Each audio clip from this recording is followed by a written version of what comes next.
하지요. 정영빈 기자 나와 있습니까? 네, 북한이 조금 전 조선중앙TV를 통해서 평양 시간으로 오후 3시, 우리 시간으로는 오후 3시 30분 중대 보도를 예고했습니다. 오늘 낮 북한 핵실험장이 있는 풍계리 일대에서 인공지진파가 감지된 가운데 북한 아나운서가 밝은 표정으로 중대 보고를 예고한 점을 고려하면 핵실험 성공 소식이 발표될 것으로 보입니다. 앞서 합동참모본부는 오늘 낮 12시 29분쯤 북한 풍계리 일대에서 규모 5.7의 인공지진을 감지했다고 발표했습니다. 이어 이번 인공지진은 북한의 6차 핵실험으로 추정된다고 설명했는데요.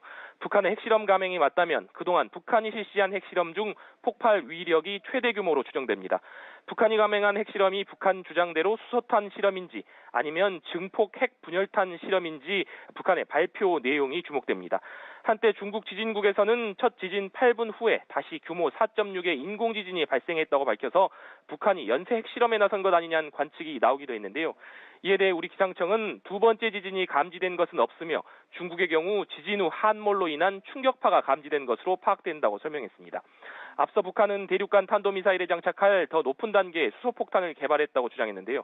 특히 김정은이 지난해 5차 핵실험 단행 사실을 발표했던 핵무기 연구소를 시찰하면서 6차 핵실험 가능성이 제기되었습니다. 북한은 지난해 9월 9일에도 풍계리 일대에서 5차 핵실험을 감행한 바 있습니다.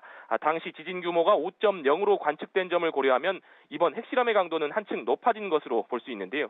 기상청은 핵실험이 맞다면 지난해 9월 북한의 5차 핵실험 당시와 비교해서 약 9.8배 이상의 위력을 지닌 것으로 추정된다고 분석했습니다. 또 과거 어느 핵실험 때보다도 모든 면에서 압도적인 위력을 보였다고 설명했습니다. 이와 관련해 국회 국방위원장인 바른정당 김영우 의원은 이번 핵실험의 위력이 잠정 추정이지만 100킬로톤까지 추측된다면서 일본 나가사키에 투하된 핵폭탄보다 4, 5배 정도의 위력으로 보인다고 설명했습니다.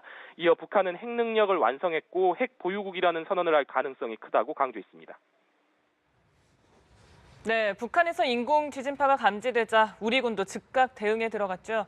네, 북한의 6차 핵실험 가능성이 높아지면서 합동참모본부는 즉각 전군 대북 감시와 경계 태세를 격상시켰습니다. 또 국방부 합참은 북한이 핵실험을 감행했을 가능성이 높다고 보고 위기조치반을 긴급 가동했는데요. 합참은 한미공조하에 다양한 대응 방안 시행 여부를 검토 중에 있다고 밝혔습니다.